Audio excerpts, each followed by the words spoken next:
নমস্কার বন্ধুরা, আমার চ্যানেলে আপনাদের স্বাগত জানাই। আজকে আমি আপনাদের বানিয়ে দেখাবো মশলা মাশরুম। প্রথমে আমি বোতাম মাশরুম নিয়েছিলাম। মাশরুমটাকে ভালো করে জল দিয়ে দুবার তিনবার ধুয়ে নিয়েছি। এবার ধুয়ে আমি দু পিস করে কেটে নিচ্ছি মাশরুমটাকে। সব মাশরুমগুলো কাটা হয়ে গেছে। এবার একটা বাটির মধ্যে নিয়ে নিয়েছি।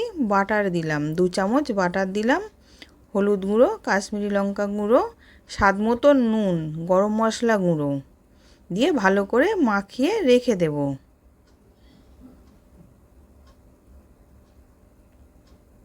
এবার মাখানো হয়ে গেছে। এবার এদিকে একটা কড়াতে তেল গরম করতে দিয়েছিলাম, তেলটা গরম হয়ে গেছে। জিরে ফোড়ন দিলাম আর পেঁয়াজ কুচিয়ে রেখেছিলাম, পেঁয়াজটা দিয়ে দিলাম, দিয়ে ভালো করে ভেজে নেব। এবার এদিকে আমি 1 চামচ কাজু বাদাম নিয়ে পেস্ট করে নিচ্ছি।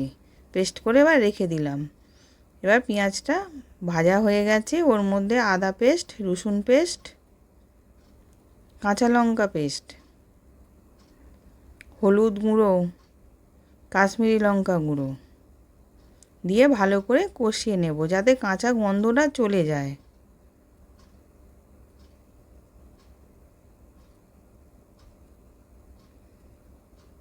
এবার ভালো করে কষানো হয়ে গেছে। আমি টমেটোকে কুড়ে রেখেছিলাম, টমেটোটাকেও দিয়ে দিলাম, দিয়ে ওটাকেও কষিয়ে নেব তেল ছাড়া পর্যন্ত।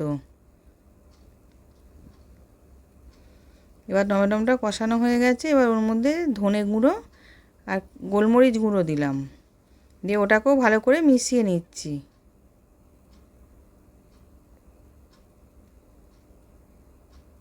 এবার ওটা মেশানো হয়ে গেছে। কাজু বাদামটা পেস্ট করে রেখেছিলাম, কাজু বাদামটাকেও দিয়ে দিলাম, দিয়ে ওটাকেও নেড়ে নেব। এবার ওর মধ্যে আমি মাশরুমটা দিয়ে দিলাম, দিয়ে ওটা ভালো করে কষিয়ে নেব।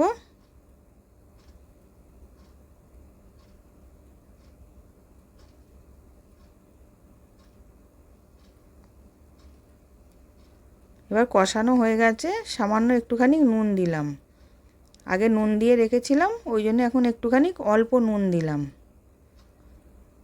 দিয়ে এবার ওর মধ্যে আমি একটুখানি জল দিয়ে দিলাম।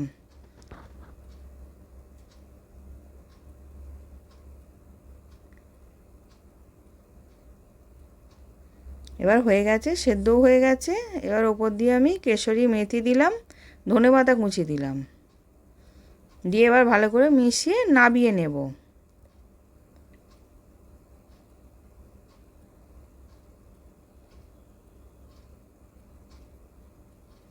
এবার নাবিয়ে নিলাম, সার্ভ করার জন্য রেডি।